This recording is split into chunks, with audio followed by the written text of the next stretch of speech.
Nico.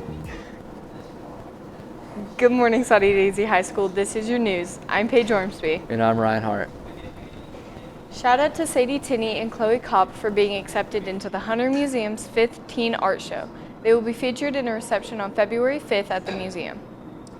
On Friday, the ASVAB results will be out for juniors to receive. Those in chemistry will report to the media center during their chemistry class for a thorough review and explanation of the results. An ACT boot camp will be hosted at the school on Thursday, February 5th.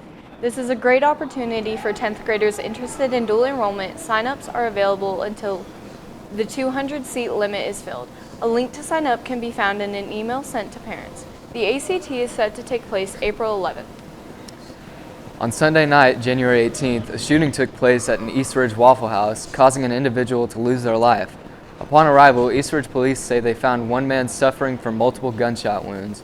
The investigation is ongoing as the detectives and crime suppression investigators search for potential suspects and evidence. That same night, a 37-year-old man was shot on Market Street in Chattanooga. Thankfully, the victim is okay, as police say the injuries were not life-threatening. Once again, investigators are working on leads, and the police have not made any arrests. Childcare is now considered one of the biggest financial burdens for Americans. According to research from Lending Tree, parents need to earn about $400,000 per year to comfortably afford childcare for 2 kids. Federal guidelines say childcare is considered affordable when it does not cost more than 7% of household income. The average cost for care of an infant and a 4-year-old are about $28,000 a year. Nationally, the average family brings in about $145,000 of annual income, falling significantly short of the affordability recommendations. In 1980, the average annual cost per child in an American household was around $250,000, and the average household income was $21,000, meaning less than 2% of annual income went to childcare. Adjusted for inflation, that's about $990 a year in childcare and an average salary of $82,000. Snap, the parent company of Snapchat, has agreed to settle a social media addiction lawsuit. A 19-year-old brought the lawsuit claiming the company's app has addictive features that harmed her mental health. The lawsuit also names TikTok, Meta, and YouTube, but no settlements with those companies were announced, which means the trial will go forward next week in Los Angeles. The companies deny any scientific link between social media use and addiction. A collection of at least 10 documents from the National Archives is going on tour for America's 250th birthday. A Boeing 737 called the Freedom Plane will take them to the museums in several U.S. cities. The documents are mostly lesser-known relics from early American history. Things like George Washington's signed oath of allegiance to the Continental Army and the Treaty of Paris, which ended the Revolutionary War. To make accessible to the American people across our nation for the first time, historic and consequential documents fundamental to America's founding and the beginning of American government. At least 10 irreplaceable documents from America's founding period that are windows in time will travel our country to 8 cities, beginning in March and set to conclude in August. Cities on the tour include Kansas City, Atlanta, Los Angeles, Houston, Denver, Miami, Detroit, and Seattle. On Sunday evening, a high-speed train derailed and collided with another train near Ademuz in Cordoba, Spain.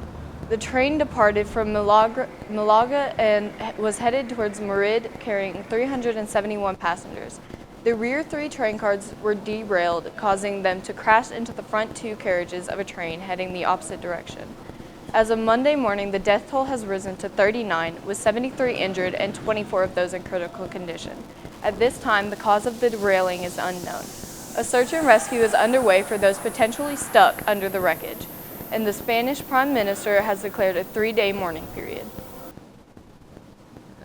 And now for your weather with Ethan Rancorn.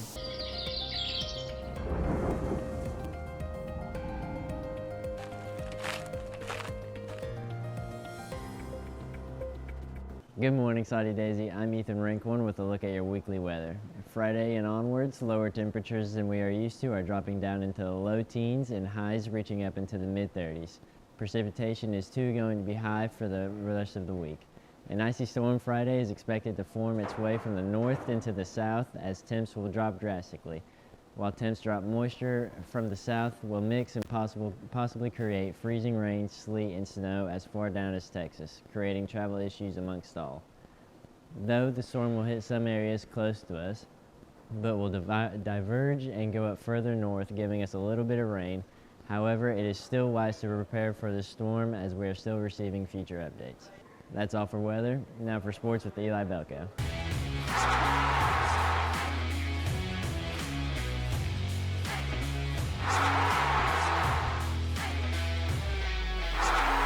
I'm Elijah Belko, and this is your weekly sports. In the national championship, Indiana beat Miami 21-27. In the fourth quarter, Fernando Mendoza scrambled on 4th and 5, breaking tackles and diving into the end zone, giving Indiana a 10-point lead. This weekend in the NFL, the Bills tragically lost to the Broncos. Josh Allen threw for 283 yards. He was 25 for 39, 3 touchdowns, but 2 interceptions, including one that was detrimental in overtime, eventually leading to the Bills' loss. The 49ers lost to the Seahawks in a 6-41 game with no George Kittle, who was out due to an ankle injury. Patriots beat the Texans 28-16 and were carried by their defense as Drake May got sacked 5 times and lost 2 fumbles. They leaned heavily on their defense. Lastly, the Rams got beat by the Bears 20-17 with the game-winning field goal in overtime. Bills head coach Sean McDermott was fired after the loss, some thinking it's going to be bringing Josh Allen's potential up. Under his coaching, the Bills have lost 7 consecutive seasons in the playoffs. The Bills' Super Bowl window could be closing. And in Saudi Daisy basketball, boys and girls both won on Tuesday night against Signal Mountain. The girls were dominant, 47-41 the whole game, and the guys were much closer, pulling out the win in the last 2 minutes from a tie game to 51-59, with Evan Coleman sealing it with a 3-pointer from deep. Both teams are 5-2. The girls are second in their district, and the boys are third. That's all for sports. Thanks for listening, and have a great week. A woman in Arkansas was given the opportunity to bake a birthday cake for one of country music's most prolific artists, Dolly Parton. The cake's theme was Coat of Many Colors, one of Dolly's most popular songs.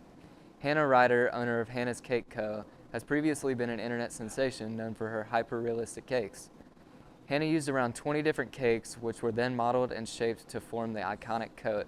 Hannah was given the opportunity to personally deliver the cake to Dolly in Nashville for her 80th birthday celebration. That's all we have time for. Have a good day.